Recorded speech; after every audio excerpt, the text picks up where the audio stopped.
Okay, this is Ratlands 2 computer game program, and this is a game by none other than my friend Dready. And I've been looking forward to checking this out for quite a while. I'll put a link to this in the description. It's free on itch.io. So yeah, let's get right into it. New game. Okay, so we play this little rat-like person. Yeah, so I've seen some of these graphics before. I've been following the development a little bit, and yeah, so it's such a charming little environment. Look, there's so much going on here. We have a Boglin, a My Little Pony, and Optimus Prime. Is that no? That's not Optimus Prime. That's a Ultra Magnus. Yeah. So look at the we can actually inspect. Look at the glow-in-the-dark alien. Ah yes, my old glow-in-the-dark alien. I won him at the autumn fair that I would visit in our small town every year. I was 6 years old and just good enough at throwing darts at balloons to win one of the bigger prizes. I still remember the nice clown lady who ran the game, handing him down to me after getting him off a high shelf, with all kinds of crazy toys behind her. From that day on, the alien always had to hang out on my bedside table at night. Most of my life, he has been the last thing I see before falling asleep. Even now, he's sitting up here on the shelf. I still often look up when I'm in bed. Seeing his glow calms me down, even to this day. Huh. Wow. Interesting. That's more than I expected. Look at the bottom shelf. Oh wait, so look at the Blorkin. Okay, it's not a Bulgin, it's a Blorkin. I am an ignorant person. Clawblaw's the Blorkin. Sadly, he's not the original one I had as a kid. I found him on a rats list a few years ago. I still love him as much as my childhood original though. Blorkins are one of the best toys ever made. Blorkins are basically rubber hand puppets with a ton of goblinoid charm. And the best part is they are life-size, so to speak. So you play with them, you can interact with the real world in scale. Oh, the adventures Clawblaws and I had back in the day. The shenanigans. We never got caught though, but we also had a lot of peaceful adventures. I made him a small backpack so he could carry his adventuring gear and supplies. Just like I had my own adventure backpack. We would sneak out of the house and bushwhack through the field of high grass to the bit of forest we lived so close to. Hot late summer sun, chirping cicadas, trying not to walk face first into a spider web. I had a pocket knife taped to Clawblaw's hand and I would wobble him around in front of me to get rid of potential face web hazards. We would hop over the small stream of water and head out to our secret forest hideout. It was constructed from thick branches and trash bags. The floor was covered with old carpet I had found by a dumpster. Old wooden fruit boxes formed a little table and shelves. There was also an airtight plastic container hidden in a hole under the carpet. Here I stashed secret snacks and a few small things like some comics, doubles of vermin in me trousers, collectible figures, a cheap little radio and other useful things. One summer night I was completely alone at home because my parents were at the hospital, waiting for my sister, my first sibling, to be born. Clawblaws and me packed extra snacks, water and supplies before heading out to the secret hideout late afternoon. We spent all night there listening to the creepy noises of the nighttime forest and the adventure story cassettes on my Walkman. I had done my best to camouflage the hideout with leaves and sticks. Made sure there was little to no light coming out once the trash bag door was rolled down over the entrance. I don't think I really slept that night. Just laying in my sleeping bag with Clawblaws by my sides, listening to stories of strange and wondrous adventures with the noise of a light summer rain on the trash bag roof, completely draining the giant batteries of my old clunky flashlight. A few spiders and bugs came by but stayed at a respectful distance. A mutual agreement. I will never forget that quiet night out in the forest.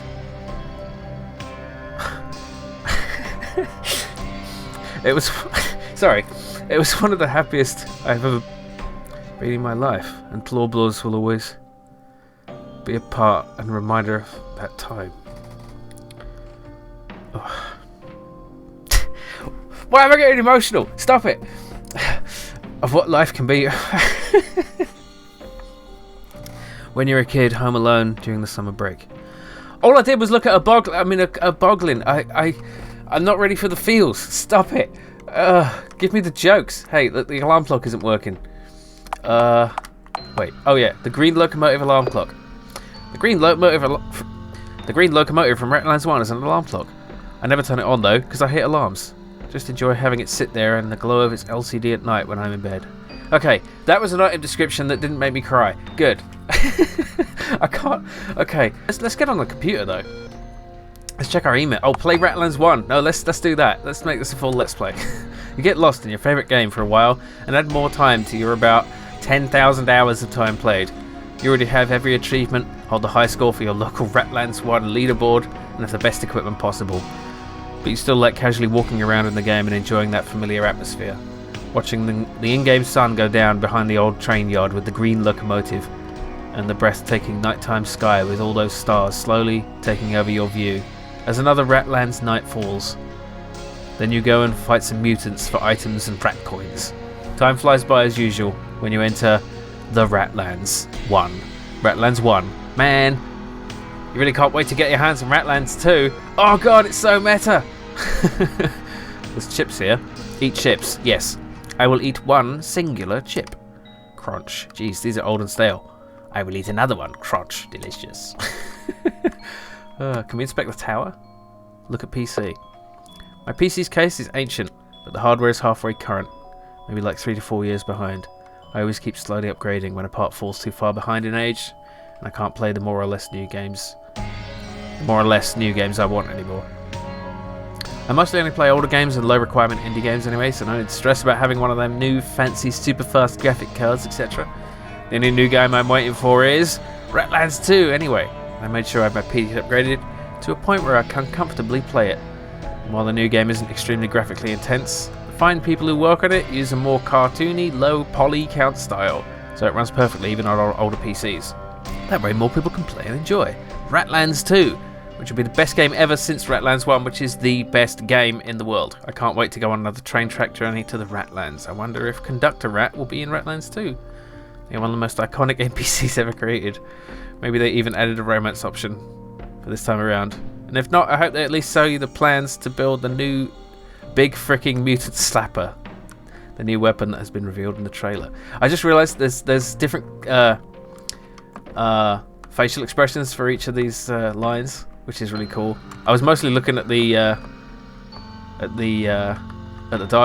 text, so I wasn't actually noticing it too much, but I just noticed it as I finished there. There's a little board game here. Rat Quest. The game of high adventure in a world of dark tunnels filled with fiends, treasure, and mysterious magics. One player takes on the role of the Tunnel Tyrant, controls all the monsters, sets up newly uncovered rooms, gives out treasure, lays traps, and generally knows all the secrets of the game. Meanwhile, the other players move their little hero character figures through the deadly tunnels and try to survive while hoarding as much treasure as possible. All while trying to survive.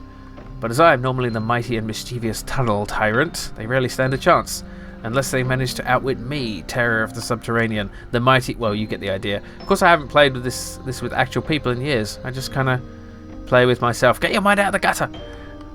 Last time I actually tried to play Rat Quest with someone else was years ago. At the time, I still had contact to my oldest friend from back in high school. We used to play Rat Quest all summer break, whenever else we could justify sleepovers. It's a long game. You pretty much play all night or not at all. When we grew up and left school, we would still try to see each other now and then. We played all night, ate pizza, homemade noodle salad, and drank hot cocoa. Listened to the old dumb fantasy metal albums on CD that we'd been listening to ever since we started playing Rat Quest together. Solid traditions. Back in school, she was the only person I was able to kinda open up to. The only one I hung out with. The only one even to ever see my room in the rundown apartment I shared with my single dad and two siblings. To this day, the only person I felt I could talk to a bit, at least. A few years ago, I planned for her to visit again. The day before the visit, she messaged me and told me she would be bringing a new friend and that surely it would be okay if he stayed here overnight and played with us as well. What was she thinking? I can't have a complete stranger in my apartment touching all my things, maybe not taking their shoes off, and then how am I to tell him to take them off then, please? I also only cook for the two of us. The food plans cannot simply be changed. Also, I am sure with the friend she has now in a successful job, the guy would have been silently judging how I live the whole time. He would have asked, so what do you do for a living? And I would have to answer that I'm on disability because my brain ain't right. And he would have been all casual and with fake empathy, ask what kind of illness I have. And then suddenly I'm forced to be talking about what's wrong with me instead of just playing the game with my best friend and having a good time.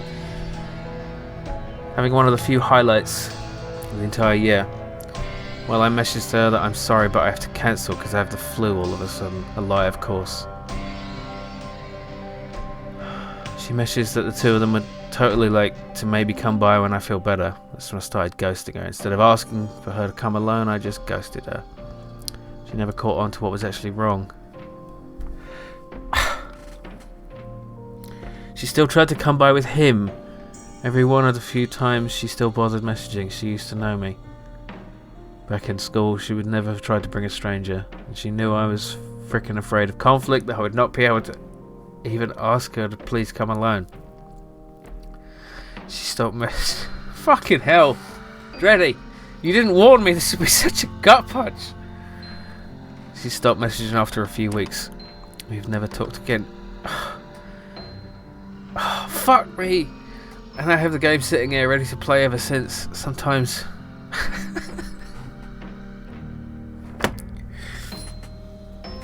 I need a minute. Sometimes I move a few figures around, play a turn or two against myself. But it just isn't the same. Fucking hell. I honestly had no idea. I knew it was gonna be like I thought it was gonna be jokes. Give me the jokes, Dready. I need to laugh. Oh, can I just go to bed? My smelly old bed. Haven't changed the sheets in years. Stay awake and look. No, it's gonna. Does it end the game? Let's find out. You dream of being lost in a labyrinth that is entirely made up of dirty train station bathrooms. Oh my god, that's horrific. But no, I really deeply understand the difficulty with that situation. Like, it is best to be honest with your friends, but really sometimes it's so hard, you know, because it's really hard. Let's look in the chest. The old bureaucracy chest. And here I lock away all kinds of official documents that an adult needs to keep in order to be allowed to exist in society. My ID, birth certificate, graduation papers, rental contract, bank information, disability documents, internet and phone contracts, social security card, old therapist evaluation copies. The state needed to put me on disability payments that allow me to live. Looking into this chest is always kind of upsetting. It reminds me of just how much my existence in society is just paper, numbers, evaluations, and how if only one of these gets lost and or erased from my official filing, how an integral part of myself would just vanish. A part of my life in society would stop working, depriving me of food or my home, my connection to the outside world, or... I will just close the chest now. I haven't even left the room yet. Can I look at the shelf up here? Take a sip of coffee. This coffee is at least a day old. I forgot to finish it yesterday afternoon. Tastes old and bitter. Just the way I like it. Cool. Paranormal image board. Ooh. Ooh, look at that. Mothman eating a tasty hot dog. Nice. Now that has to be real.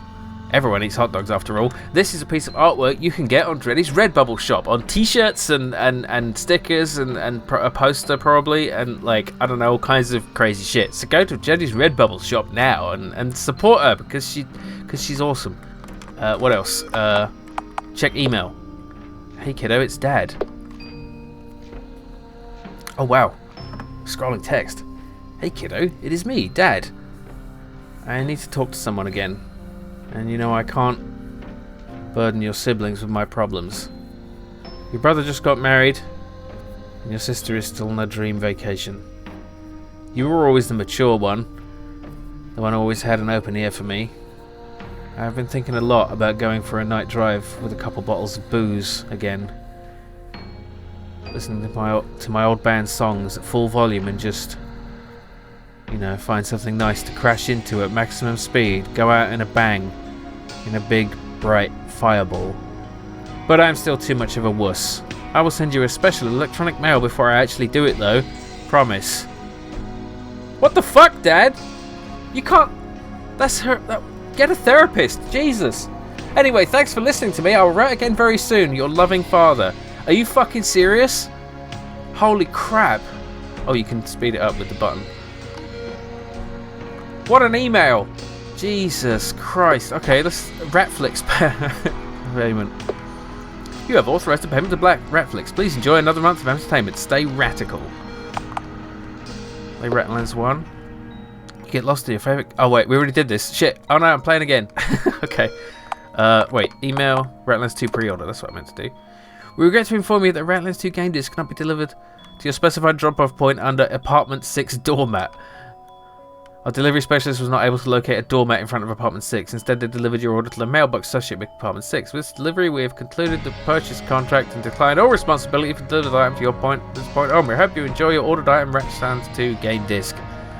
Thank you for shopping at Epic Laser Game Dungeon. They couldn't find my doormat? What? How? Oh my jeez, this means I have to leave my apartment and go to the mailbox. My insides hurt just thinking of having to go out there. That's what I get for wanting a special physical copy of my favourite new game. Normally I just bought the digital copy. I actually get no physical mail at all anymore. Everything I need can be handled online. I haven't even opened my mailbox in... I don't even remember. Before I can even think about going outside, I need Mr. Bingles. He's my comfort toy. I need to have him with me when I face difficult tasks. Just holding him or knowing he is in my pocket calms me down, at least a little, so I can maybe get done what needs to be done. And this needs to be done. I have to get my Ratlands 2 copy. It is the singular most important thing in my life right now. I just want to lose myself in my favourite game world again.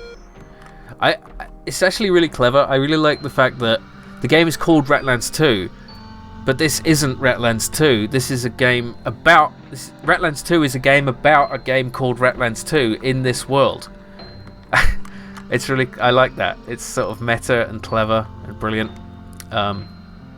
This little wood-burning stove, isn't that nice? Let's look at the stove. My Universal Burn Billy stove.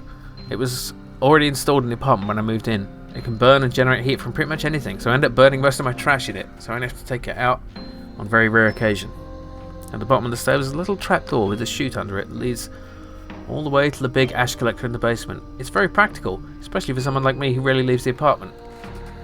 I only do it if it really can't be helped. Like when one of my grocery deliveries falls flat for whatever reason, I run out of my stocked food. It only happened once, a few years ago.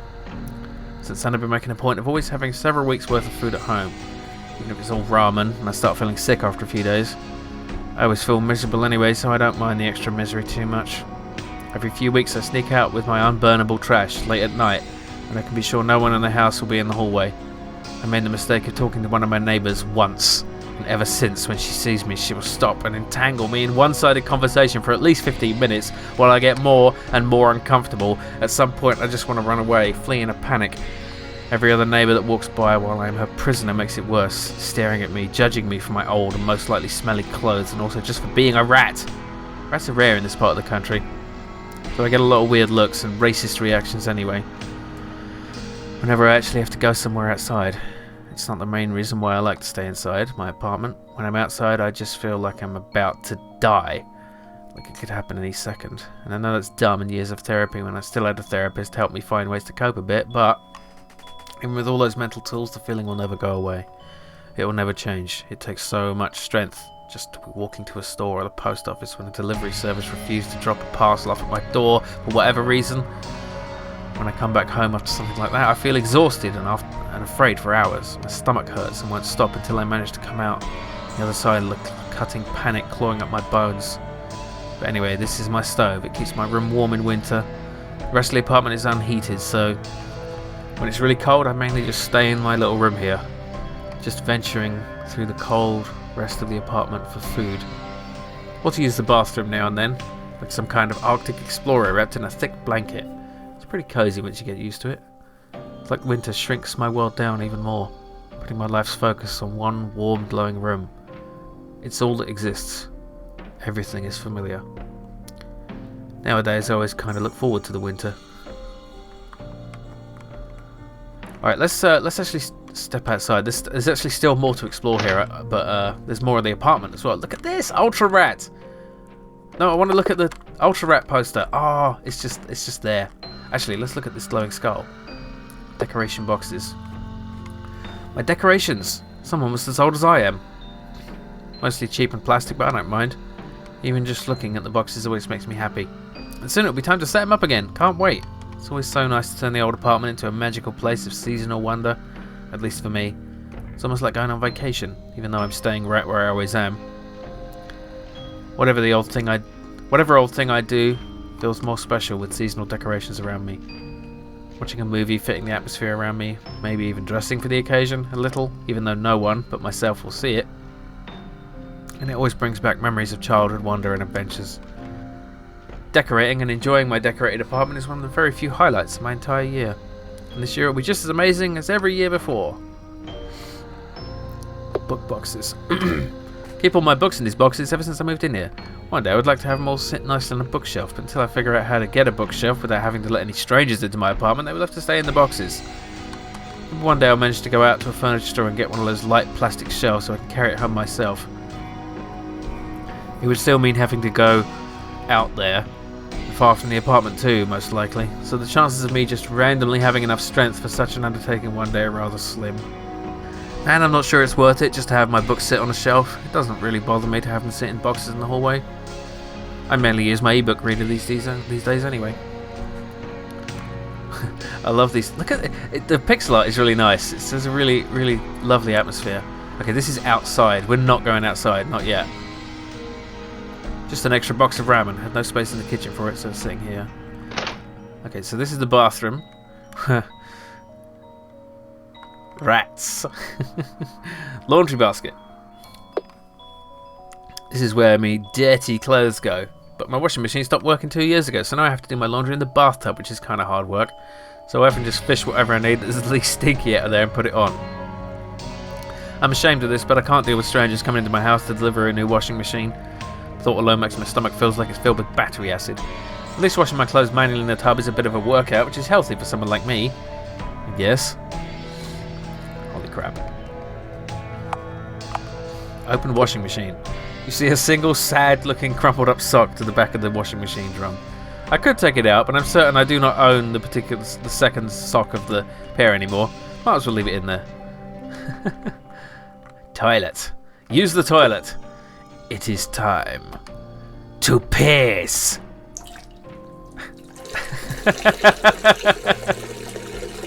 Oh my god.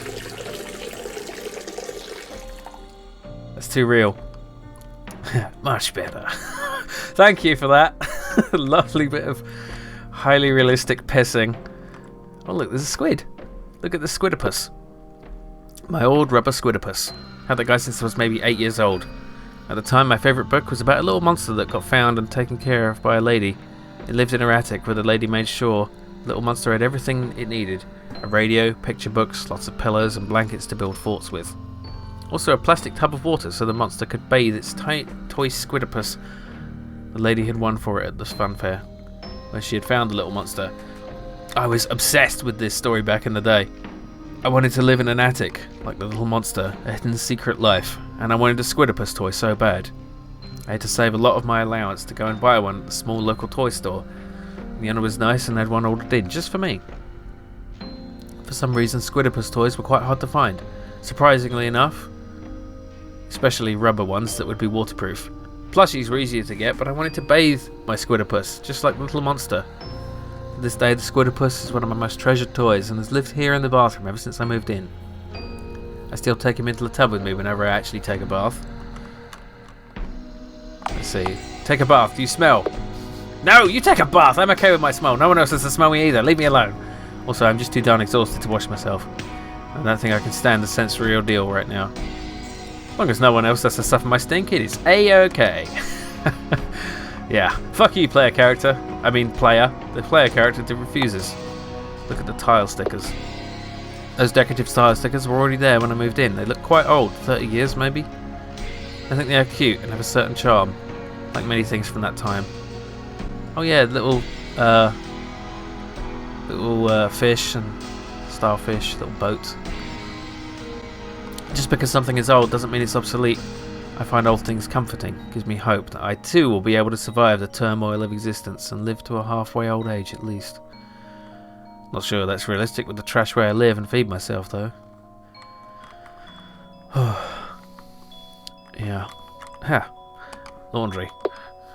My clean laundry is hanging here. I don't bother taking it off for a long time normally. Whenever I take a piece off and put it on, it's a bit like a special treat anyway, because there's so much work to do my laundry in the bathtub. Let me just pick something that is not as smelly from the laundry basket. I have a system. Clothes that have been lying in the laundry basket lose a bunch of their stink over time. The trick is to find and pick those whenever I need to change vital pieces of underwear, shirts, etc. I got used to doing it this way. Yeah. Weigh yourself. No, I will not weigh myself. You go weigh yourself. You judge me. I'll grab it. No. I still like my old bathroom scale though. I got it almost for free at a garage sale years ago. It's twice as old as me and still works. I like having things that are built sturdy like that. Things that last. Things I don't have to worry about breaking for most like the rest of my life. It's soothing, even if it's something I barely use. I know it will always be here when I need it. Look into the mirror. I don't like looking into the mirror. Most of the time it feels like a stranger is looking back at me. Fucking hell. Whew. Yeah. Did I miss anything? Scented candle. I bought that scented candle on a whim at the supermarket a year or two ago. The label says, Velvet Delusion. Interesting. So what's here? Is this the kitchen? Ah, yes. Aliens real! Look at the UFO poster. The truth is out there, I hope. If not, then, man, it would be depressing. I mean, imagine if it really was just us, alone on this planet, in the universe. Just stupid old humanity slowly tearing itself apart. Or trying to evolve, just repeating the same patterns over and over and over. Maybe having a scientific breakthrough now and then, but basically wanting to keep the status quo. The rich and powerful doing everything to block real societal progress, keeping humanity in a cage made of fear, suffering and existential dread. How we have the time to understand or even learn to love your neighbour when your brain is always busy fearing homelessness, worrying about the prices of groceries, being soured by the guilt of not always sorting your trash correctly while the ruling powers do actual irreparable damage to our planet every single minute of the day. I really hope there are freaking aliens out there. If they aren't here to welcome us into some utopian space federation, maybe they'll at least take pity one day and just beam us all into a black hole or something to end our suffering. Bloody hell. I don't know. I mean, humanity is kind of, you know, not that great, but at the same time, we are barely evolved apes. I think we could do better. Actually, funnily enough, I think the rats have a good chance if we fuck it up, because they have. They're fairly intelligent, they have a social structure, they have grasping hands. That's all you need to become a technological civilization. So maybe they'll do better than us. Look at the oven! The old electric oven. Takes forever to heat up. Sometimes I cook very important pasta on it. After I'm done, I always have to run back in here like 3 times to check if I really turn the oven off. It's upsetting. I hate when my brain does that to me. So I don't try to use the oven too often. Also, only 2 of the heating plates actually work. If you switch on the wrong ones, it just starts to smell like burning plastic. Brilliant. Open oven. I store various pots and pans in here since I never use the oven anymore, ever since the fridge broke. Oh my god, no, not the fridge. So, fridge was already in here when I moved to the apartment. Sadly, it broke shortly after and I'm incapable to buy a new one.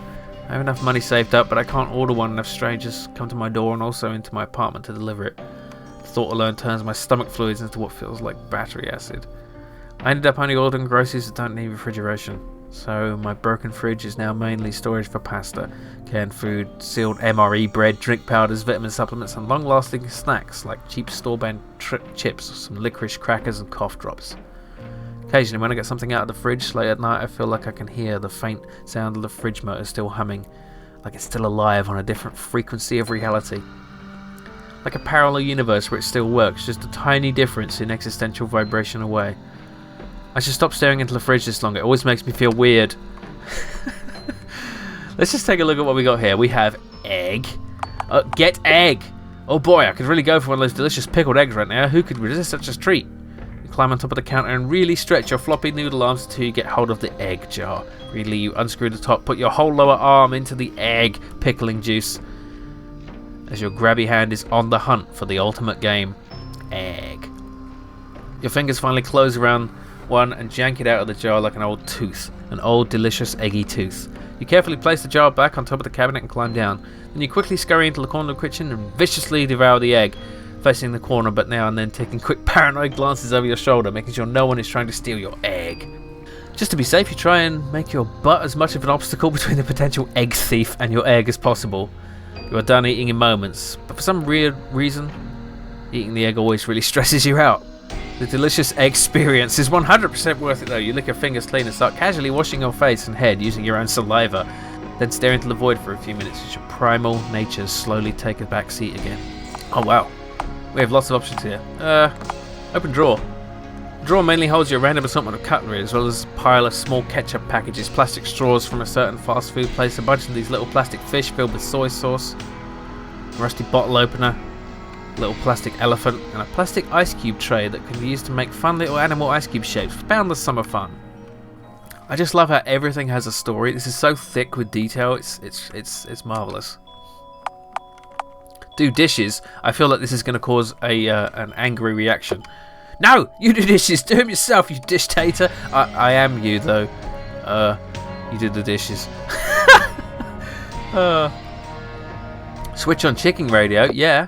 Conductor X, going on a drive in the green locomotive. Conductor X, going on a train trip journey to the Ratlands. It's a Ratlands 2 Radiohead.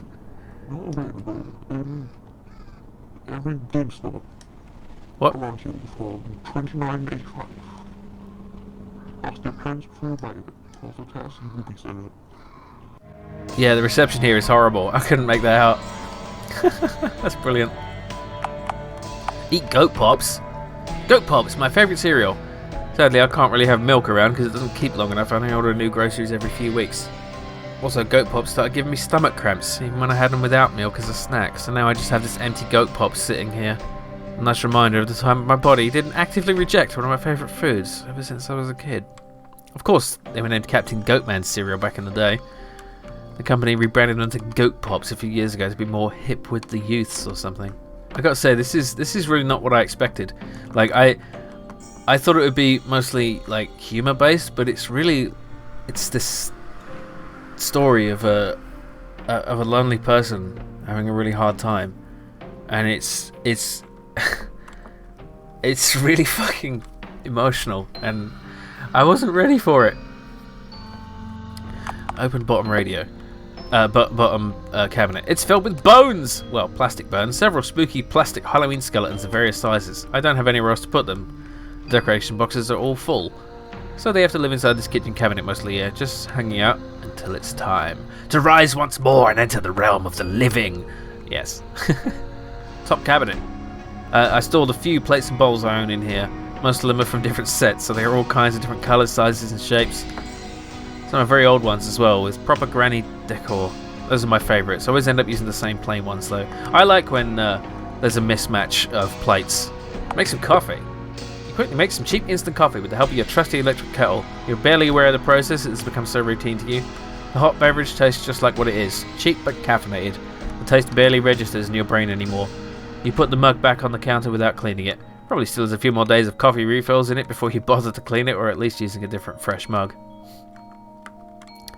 Yeah, I've done that. Let's make ramen. You select your favourite flavour of ramen from your stockpile, and while you bring 500 millilitres of water to boil in your electric kettle, you open the plastic ramen pack, put the brick of noodles, spice powder and oil from the little oil package in a special ramen bowl you bought at a Japanese import shop when you were a teenager. This beautiful inside decor shows a grim samurai on a small boat facing a massive sea serpent. The background of the inner decor as well as the outside of the bowl is comprised of beautiful stylized waves of a tumultuous sea. The rim of the bowl is slightly chipped. The chipped surface feels rough as you routinely run your thumb over the chipped spot. The water is boiling by now, and you carefully pour it in slow circular motions over the ramen brick and spice powder until the noodles are covered. You add a little bit of soy sauce and put the bowl into the microwave. 5 minutes. As you wait and stare at the walls of your kitchen, memories of humid summers now long gone. With a half-forgotten friend. Fuck! I'm just making fucking noodles! And swaying willow trees at a small, calm lake fill your mind. The sudden bing of the microwave pulls you back into the now. You grab the thick kitchen cloth you always keep close to the microwave. Carefully maneuver it around the steaming hot bowl and pick it up. You meticulously stir the broth and slick noodles for a while, and then sit down on the kitchen floor and eat while watching a rat flick show on your phone. The warm meal satisfies you on several levels. You pat your round belly and immediately clean and dry your ramen bowl before putting it back in place. Let's open the bottom cabinet. This is where I keep my cleaning supplies, mainly lots of more or less colourful bottles filled with more or less corrosive flammable liquids. Also a bunch of thick rubber gloves, because safety comes first, of course, and a pile of old rags and sponges. I should really clean more often. So there's a few things I've missed, but I think it's worth leaving some of it for you to discover if you want to play this yourself, rather than going through all of it. So let's see if we can go get our Ratlands 2 game disc by going outside. I need Mr. Bingles first. Oh, okay, where's Mr. Bingles? Shit, I need to find Mr. Bingles. Wouldn't he be in the bedroom? Maybe it's one of these on the bottom shelf. No, that's Happy Horse Sugar Ears. I know who that is. Sugar Ears is a special happy horse. My mum bought her for me when I was 4 years old in a little toy store under a train bridge. Somehow I still remember the store. It was crammed full of shelves with interesting toys. There was barely space for an adult to walk in the small labyrinth of aisles. It was dusty, and on a TV up in the corner ran the Moondust Babies cartoon. I was allowed to choose one toy in the store that wasn't too costly, and I chose Sugar Ears. I think it was a reward for being good at the doctor while getting poked with a needle for something. It's one of the few things I still have to remember Mum by. She disappeared shortly after my brother was born. Just gone. The police never found a trace of her. No messages. We all got her one day and she was gone. My dad tried to take care of us as best as he could. My sister was a toddler, my brother just a baby, and I was old enough to at least kinda be able to help raise the two little ones. Even though I was just in 5th grade, naturally I fell behind in school. I developed crippling panic and anxiety over the safety of my siblings, to the point where I would get full-blown panic attacks if I didn't see or hear one of them for just a few minutes when I was at home. After that, Dad still tried to hold his job and was barely home, so I had to grow up very fast and sudden. I treasured every little moment I had to actually be a kid. Feel a sense of the childhood normality I used to take for granted, the little time I had before sleep, playing with my toys. I would tell Sugar Ears about my day, the things that were bothering me, problems in school. She would listen. School counsellors didn't exist back then. I had one friend, but I didn't like to talk about these things with her. She knew anyway. I was ashamed of my broken family. Every time someone at school talked about their family and what they would get up to, vacations they went on together, or just casual tales of family life, it made me feel like a giant freak. Got to the point where I started being afraid of other kids' parents and the normality they radiated. When they picked their kid up from school, I always took the crowded bus home, to a crowded, demanding home. Looking forward to the very short time of peace I could get in the evening. This made me stay up later and later, making time for myself, missing sleep, grades suffering, even more. Having to repeat several grades until my repeat strikes are full, and the school kicked me out early. Between that point and getting into full disability because of mental problems, lay only a few years of failed dead-end jobs, internships, and the welfare hole I would be trapped in until the doctors sent me on disability payments. Permanent. For life. No further tests needed. By that point, Dad had lost his job living off welfare and being home more, while my siblings were finally older, so he had an easier time taking care of them after I moved out. We haven't talked much since. I never talked to my siblings, they never talked to me. Only Dad is sending me an occasional email. I mean, I do not pick up the phone because of the instant panic even a phone call from someone I know will cause. All the years I lived with my family, I never stopped talking to Sugar Ears though. Even after I was technically too old for toys, and especially Happy Horse dolls. Technically. I had never stopped seeing my toys as friends. I bet people can make all kinds of smart assumptions about that, my brain being partly stuck in a lost childhood and all. And they might be right, but I don't care. It doesn't change anything. And even today I will still talk to Sugar Ears if I need to. Where's Mr. Bingles? I need Mr. Bingles. In the vent? I swear something just moved behind the vent cover. Must be my imagination. My brain does weird things sometimes. Yeah. Mr. Bingles, where are you? It must be in one of the kitchen cabinets. Bottom left cabinet. You stare into plastic bag purgatory. There are so many plastic bags in here. All kinds of grocery store brands, some fast food bags, but mainly bags from the grocery delivery service you've been using the last few years. Ever since you stopped leaving the apartment. Unless it was really necessary and unavoidable. Most of these bags have been stuffed en masse into one really big bag from a furniture store you visited a lot as a kid. Stuff like a turkey, a weird plastic turkey full of bags. furniture store was big and even had a restaurant. Your mum would always let you pick dinner there whenever you went. You really liked their cheap hot dogs, but sometimes you asked for the salmon kids meal. It was more expensive and you knew money was always tight, so you made sure to only choose it on every other visit. And the hot dogs were really great anyway. Once you managed to sneak into the huge ball pit in the kids' play area, your mum would leave you sometimes. It was great. Lots of beanbag chairs, giant foam dice, and the ball pit in the middle. Like an ancient sacrifice pit in a temple dedicated to an odd eldritch power. The kind that likes bright colours, soft shapes, and screaming children, holding bizarre foreign plushies, which were sold in the furniture store as well. You will never forget the day of the hot dog, though. You'd gotten 2, eaten one, and hidden the second one in your sleeve, like a kind of ketchup and mustardy food magician. An employee ended up spotting you nibbling the hot dog inside the ball pit, and you just dove under the surface, losing your precious and delicious hot dog in the process. Miraculously, you managed to sneak out of the pit among some other kids, and then witnessed from behind a beanbag chair the employee putting the chain with the closed sign over the pit's entrance, just after shooing all the kids out of the pit. A bit later, 2 teenagers in store uniforms came with huge plastic sacks and began emptying the pit. Sack by sack, the balls got scooped out and put into those little electric cars employees were driving around in. Sadly, you never know if they eventually found your precious lost greasy sausage snack as your mum came and picked you up. Outside, your granny was waiting in her tiny car. You got in and you all went to some strange relative's garden birthday party. They had a grill there, lots and lots of greasy sizzling hot dogs. But essentially, you were an obsessive plastic bag hoarder. It's embarrassing. Me too. You quickly closed the back compartment of shame. They're useful. They all will be useful. Damn it! I'm telling you. Okay. Bottom right cabinet. Let's see. Old batteries, my camping cooker, a box with pine cones, conkers, pretty rocks, old holiday gift wrapping paper, half a coconut with googly eyes, a mug with a 90s print filled with old toothbrushes, a pretty cool twig I'd meant to plink into a nice holiday decoration. Twig. Maybe hang little paper snowmen and snowflakes on it. All in all, it's a pretty good twig. Might be useful later. I can always come back and get it should I need it though. Don't want to carry it around like a weirdo. No, you need the twig. It has intrinsic utility. Maybe he's in the bathtub? The old bathtub. It's other stains that I didn't manage to scrub off even after all these years. When I moved in, the landlord mentioned the last tenant had died in here, but didn't say where in the apartment exactly. And that they were not found for several weeks. I'm pretty sure they died in the tub, and the stains are from the decay fluids which works themselves into the tub's surface, corroding it permanently. Apart from that, the tub is fine though, and I quite enjoy using it when I actually take a bath and not just a quick shower. Also wash my laundry in it. Yeah, okay. Where's Mr. Binkles? Where's Mr. Bingles? Okay, I had to ask Dready for a hint because I couldn't figure out what to do. But yeah, I didn't look at this vent cover. So let's take a look. Huh, the screws in the vent cover are missing. The heck? I knew every tiny detail of my apartment and this vent had screws securing it before. Check vent. You climb up onto the washing machine and stand on top with wobbly legs, trying not to kick the candle by accident. The vent cover looks like it could be removed easily. When you listen closely, you can hear a scratching inside the vent, like fingernails and dry skin on metal. The sound makes you shiver.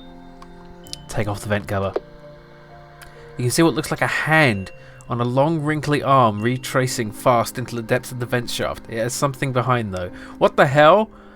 A lumpy palm-sized silhouette, just out of reach and in the shadows. If your noodle arms were just a little bit longer. Ah, darn, got vent hands again. We'll have to order some traps later. Vent hands. What the hell? Hands are a type of vermin. Oh my god, that's horrifying. Like Thing from Adam's Family. But maybe I can find something to get some reach and retrieve whatever the hand left behind. That is actually terrifying.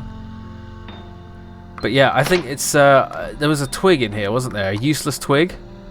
Where was it? Bottom right. Odd batteries. Take the useful twig. I would just carry this twig around for a while, like a normal person. Useful twig. Not to be confused with the useless twig.